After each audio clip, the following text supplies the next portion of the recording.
આ બીજા નોરતાનો બ્લોગ છે। આ ઇસ્કોન મંદિરે ગયા છીએ અમે બીજ એટલે મેરામાપીરના મંદિરે ગયા હતા રામમઢી। તો રામમઢી ઇસ્કોનની બાજુમાં જ છે। તો પછી હવે અમે જઈશું રામમઢી। તો આના અંદર તો મેં શૂટિંગ નથી લીધું, પણ હા રામમઢીમાં અંદર થોડા ઘણું લીધું છે, જોજો તમે। હવે આ રામમઢીની બહારનો ગેટ છે ને, હવે જો આ અંદરનો નજારો છે રામમઢીનો, જોઈ શકો છો તમે।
અમે આવી ગયા કુંભણિયા ગોટા ખાવા, અને ગોટા બહુ સરસ આવે છે લસણિયા। તો અમારી મોટી બહેન છે, અમારા જીજા છે, એ અમે ગોટાનો ઓર્ડર આપ્યો હતો તો તૈયાર થઈ ગયા, એટલા માટે એ લેવા ગયા છે।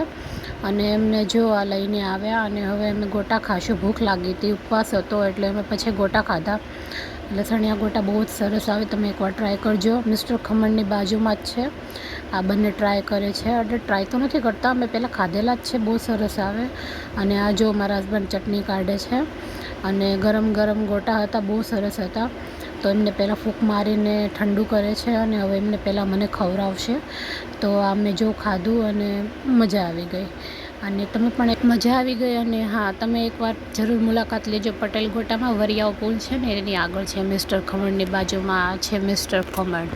એકવાર જરૂર મુલાકાત લેજો, મજા આવશે। અને પછી અમે પટેલ ગોટામાંથી નીકળી ગયા, અમારી ખુદની રિક્ષા છે, રિક્ષામાં હસી મજાક કરતાં કરતાં અમે નીકળી ગયા।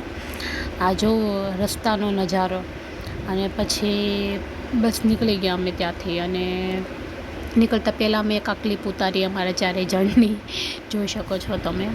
અને પછી આ પાછા રસ્તામાં છીએ, જોઈ શકો છો તમે। અને પછી અમે રસ્તો પસાર કરીને ઘરે આવી ગયા। તો મારા સસરાને માટે અમે ગોટા લાવ્યા હતા, તે લોકો જમતા હતા। તો આ બંને ગોટા જમે છે, જો અમારા સાસુ સસુર છે, ટીવી જોતાં જોતાં ગોટા જમે છે।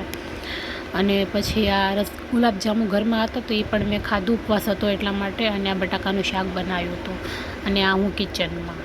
અને પછી મારા હસબન્ડ મીઠો માવો લાવ્યા હતા, તો એ પણ ખાધો। અને ચલો ટાટા બાય બાય, મળીએ નેક્સ્ટ વ્લોગમાં।